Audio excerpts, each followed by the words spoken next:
I'd like to welcome everyone here today. This is, I think, an exciting time for us because this kicks off this new Distinguished Speaker Seminar Series. And I would like to thank a couple of people. First, I'll say a couple of thanks. First is to Floor for providing the support for the seminar series. And the second is Mihai Sikitu and Alex Dean, who have been the people pulling this series together. And you'll hear from him in a moment as he introduces the speaker. What I'd like to do first is just to recognize Alicia Taylor, who is a structural engineer from Fluor and also a NC State graduate, to just say a few words. Here's for support. Alicia, please. Thank you so much for having us here today. Like I said, I am an alumni from NC State, and I currently go to the distance grad school here now. And I'm a staff engineer with Fluor Power for the past 3 years out of the Charlotte, North Carolina Power Group office. Just a little bit about Fluor. We are a Fortune 150 company. We're responsible for engineering, procurement, construction, and maintenance of industrial facilities around the world. We work out of 5 continents in 16 countries, and I believe about 30 offices there. So there are a lot of opportunities. We have a lot of room to grow. There's a lot of places to go there, and it's a great company. I will be here for a few minutes afterwards, or for a while, as long as you want me to be here, to talk to you about Fluor and all of the opportunities there. Once again, we really appreciate doing this. We are committed to a long-term developing this with the engineering companies and here at the College of Engineering and NC State. So thank you once again for allowing us to do this.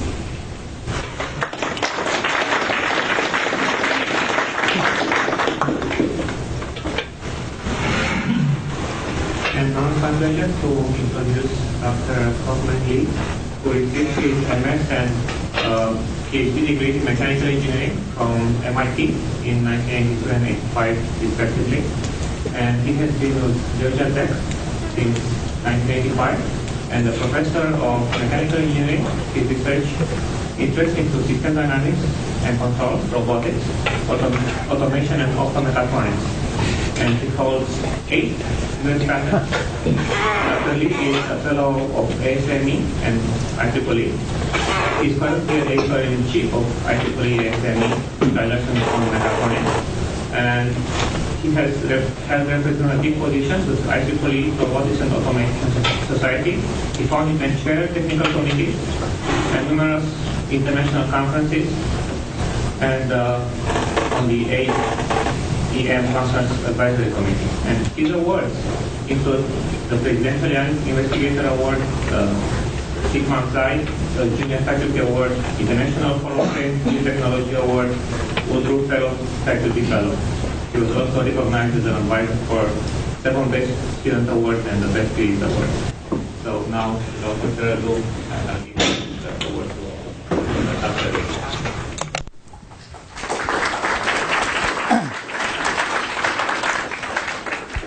Thank you very much for inviting me to give me an opportunity to share some of my research with you. I have been here about 4 years ago, give another talk. So today I choose a topic that tries to completely different from what I have said before. So, now, the outline is relatively simple. My talk, I'm going to give you some background and trend, and basically said what why working in this area. Because I'm from mechanical engineering, and if I try to present all the mechanical engineering equation, I think most of you are going to fall asleep. So, I choose 3 practical applications which I think will be able to encourage a good potential future collaboration between ME and EE on national project and international project as well.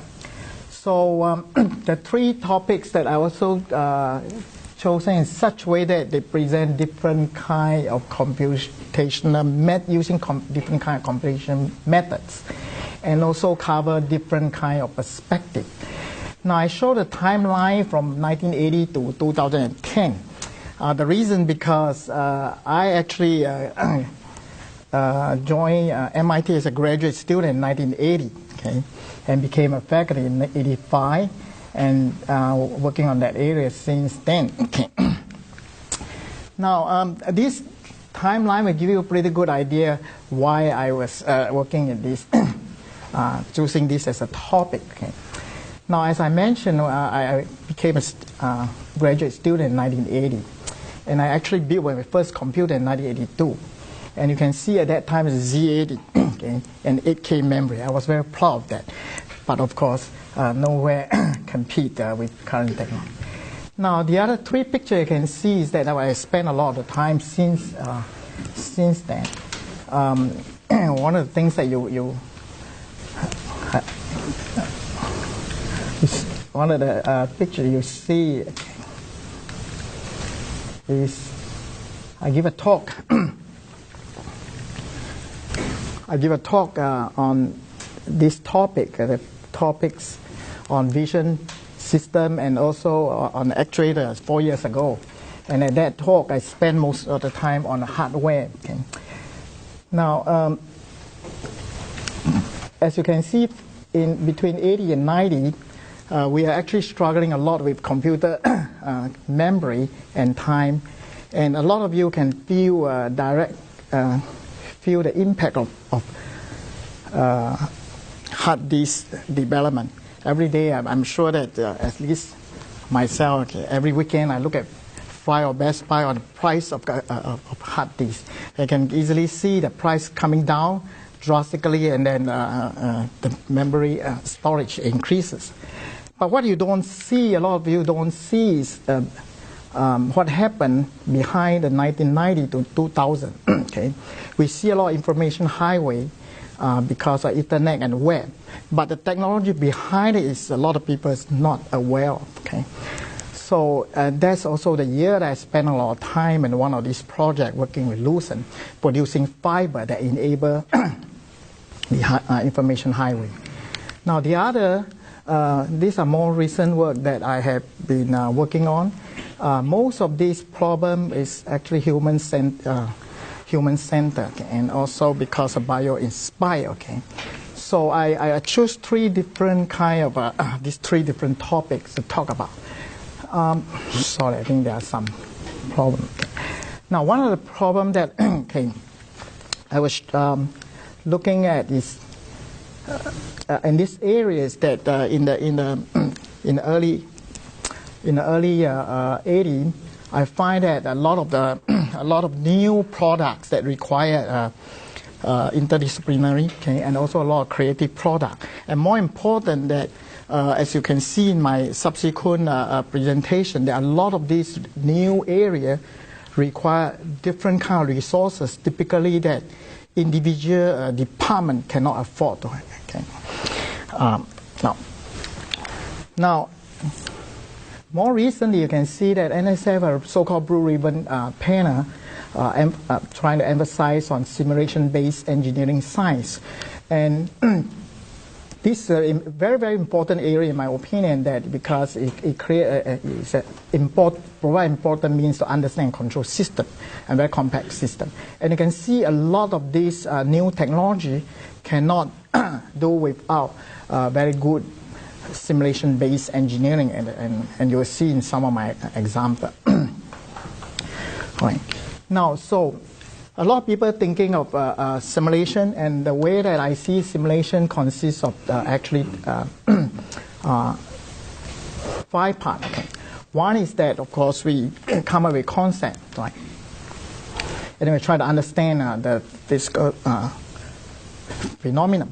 And a lot of time that is cannot easily see from experimentally, and we need to use some theory to help understand.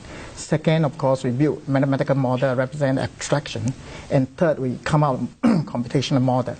Now, in the earlier day, you can see that because we are struggling with computer time, so a lot of our models are relatively simple. Okay, we use lump parameter, but it had been at least 30 years ago when I was doing a lot of work that relies completely on lamp parameter. So I think because of the computer technology advances so fast that we can do a lot more than just simply a lamp parameter. Okay. So for that reason, this talk focus on mostly computational model. And then, of course, garbage in, garbage out in the computer program. So it's very important that we're able to validate and also to verify. Now, I particularly make it clear that this validation and verification are two different things. Okay, at least in the course of doing research, I want my students to clearly do both when they're dealing with a computational model. The first validation is that we're trying to make sure that the mathematical model actually representing the physical system. And then the second part is once you have that, okay, then you want to make sure that the model is accurately computed. Okay, so these are the two parts. Right? Now, as I mentioned, I'm going to talk about these three examples. Okay, the first is fiber optic manufacturing, and the second is related to magnetic field. Okay, and then the third is more the human center. Now, I will start out with these three areas using three different methods. Okay, now the first one is using finite difference. This is one of the very simple fundamental computation. And the second is we all know is finite element. And the third is more recently is so-called meshless. It's almost identical to finite element except that there's no mesh, okay, meshes. So you will see in each part, okay, I was using some of these because I'm talking to electrical engineering students, so I try to focus on application aspect of it. And most of these you can find in my paper. Of course, you will see that a lot of these computation except the commercial finite element, we develop our own code. Okay. Now, the first one I'm going to focus on use of finite elements. Okay, this is one of the most commonly used in the early days for thermal fluid. Okay. Now, as I mentioned earlier, okay, in the early 90s to 2000, and fiber optics actually is one of the very important areas. And in the earlier days, okay, most of the fiber they are drawn from 1 centimeter, 1 meter long glass rod, okay, and then draw into 125 micron. This really a very complicated problem, involve mechanical, electrical, and chemical engineer to working on this project. Now, during the earlier 90s, you can see that the demand for fiber, okay, long fiber, is tremendous. So in order to draw large fiber at a low cost, there are a lot of proposals. Yes, one of them, of course, is the most important one, is that instead of trying to draw from 1 centimeter glass rod, why not drawing from a large diameter glass rod? That means that you increase 10 times, you can see that you have 100 times increase in length. Similarly, that we want to draw it very fast. These sounds are very simple, okay, but it means that the science, okay, and the science and technology is completely different. Because originally we are looking at 1 dimension, now we're looking at 2 dimensions. And more important is that we don't even know, okay, in the past when you're drawing small diameter fiber, you know for sure the diameter become 124 micron once you leave the furnace. But once you increase 10 times and drawing at high speed, you have no idea where the fiber consolidates into 120. Okay, and now this has been a lot of a very interesting joke in the industry, and it's a real joke in the sense that now I see the fiber, okay, a typical process putting glass rod. and then draw into 125 micron, and then put in coating, and then a lot of control going on after that. Okay. Now, the way to draw the fiber is that you pull the fiber. Okay. The faster you pull, the thinner the fiber. It's just as simple, and it's a very stable process. What happened is that in the early 90s, a lot of people tend to using lump parameter without realizing that it's just 2-dimension. So you see that it's using a lump parameter, assuming very simple isothermal process, very simple temperature nodes. Okay, you can see